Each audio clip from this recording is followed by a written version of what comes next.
Lewis Hamilton is going to test a Ferrari car before the official launch, despite Mercedes blocking his move and not allowing him to do what the Maranello team did to Ferrari, let him test the new machinery after the Abu Dhabi finale. That didn't stop Ferrari from thinking about the long game here, as they've now even chosen the car with which Hamilton will debut with the Italian team.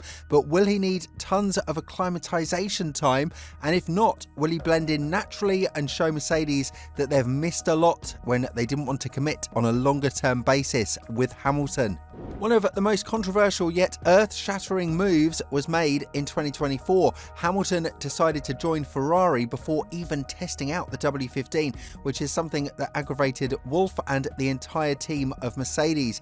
Be that as it may, it was always known that the relationship between the seven-time world champion and the Silver Arrows may start to stray at a certain point of the season, and the team banning the post-season tyre testing for Hamilton with Ferrari has only gone on to emphasise that. However, it's not the end of things at all. Lewis Hamilton has been given a test with Ferrari before the pre-season launch thanks to the TPC rule, or testing of the previous cars, and this rule states that any team on the grid can test a car that belongs in any of the 3 calendar years falling immediately prior to the calendar year preceding the year of the championship. This means that Ferrari knows exactly what they are doing, and the car that Hamilton will be testing is the F175, or the 2022 Challenger. If you recall, this is the car with which Leclerc won 2 of the first 3 races and managed to build a solid 46-point lead ahead of Verstappen before the upgrades and the bad management of Binotto turned out to be deadly for the Maranello team. When talking about the acclimatization process of Hamilton, as well as the testing that will take part after the season ends, Vasseur went on to say, "I'm not sure that Hamilton needs tons of hours of acclimatization. He is experienced enough to be quick on the first day, or at least very soon. We will have 1 or 2 tests of previous cars, plus the test in Bahrain, and that will be enough. For sure, we have part of the team already focused on 2025, on the test plan, on the communication and so on, with Lewis being part of this, but when it comes to the race team, it's not on my mind." The good news for Hamilton is that he will be able to get into a car that was able to win races and compete at that time.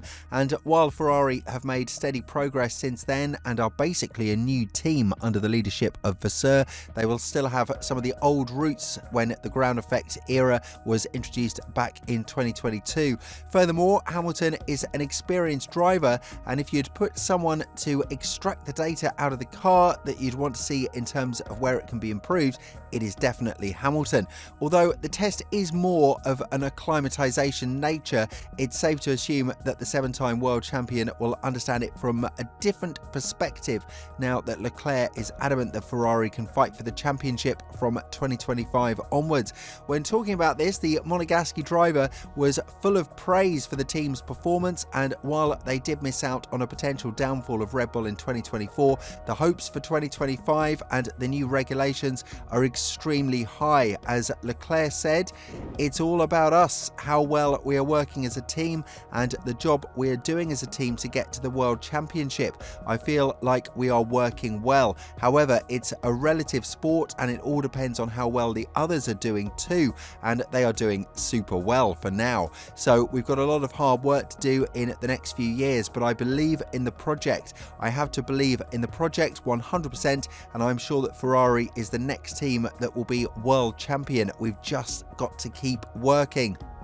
What is going in this favour is the statement of Christian Horner as well, who spoke highly about Hamilton's move to join Ferrari and said that he has done it in the perfect time possible. Elaborating further on this, the team principal of Red Bull was adamant that he would be a massive challenge for Verstappen and his team from 2025 onwards, adding, "Hamilton is obviously coming out of a very comfortable environment, one that he knows very well over the last 10 years, more than that. So that that will be a change for him. Leclerc is another fast driver, but Ferrari is a team that looks like they are picking up momentum. For sure, a driver of Lewis' quality is always going to be a challenger. He could be just jumping at the right team. He's obviously seen things that he's chosen to change teams for because he believes in the future of Ferrari. So that is going to be fascinating to see how that plays out. Obviously, this is going to be a positive change for Hamilton because we know how he feels about the current car he has to drive, and whether we like it or not, the accusations of him and Russell not driving the same car will persist no matter if they can be proven or not. The latest statements from Wolff are also showing that the 7-time world champion's announcement has made it easier on the team in terms of letting everybody know that they are parting ways with him because he has hardcore fans that would blame the team regardless of what happened. But the fact that Mercedes didn't negotiate with other drivers and put all of their trust in Hamilton and then go out in public and say stuff like this doesn't really bode well with what is actually happening in the team. When talking about Hamilton's departure from Mercedes, Wolff was adamant that it's helping the team and that he didn't try to persuade the Brit to stay because he knew it would happen sooner rather than later. He added, "I absolutely had it on my radar that Lewis would go. I just couldn't understand why he'd changed to another team before we knew if we were going to be competitive. It also didn't give me any time to react. I had to emergency call our partners, and I possibly missed out on negotiating with other drivers who had signed contracts a few weeks earlier, like Leclerc and Norris. But I like the situation. It helps us because it avoids the moment where we need to tell the sport's most iconic driver that we want to stop." Probably more bizarre is the fact that Mercedes has deliberately signed the 1+1 contract with Hamilton because whether we like it or not, it's business at the end of the day, and they knew that they wouldn't have the services of the 7-time world champion available for a longer period of time. However, if they knew this beforehand, they wouldn't have to force the promotion of Antonelli and could have had a few more experienced drivers to help them with the car development. And as Wolff said, the position of Hamilton has put them in a situation where they were forced to make a bold move. But still, the blame is put on Hamilton, and when discussing his contract, Wolff elaborated the reason as to why the contract's nature was the way it was and why it allowed Hamilton to activate the clause and leave earlier.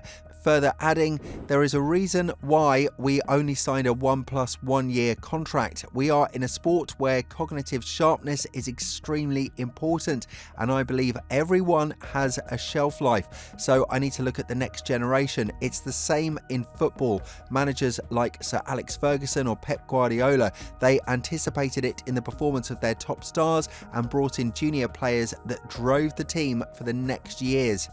Be that as it may, it's going to be interesting to see whether or not the 7-time world champion will find some common ground in Ferrari, because he would have to fight the prince and the chosen one there, Charles Leclerc. And what would be more interesting is to see how the fans would accept the arrival of such a legend in the sport.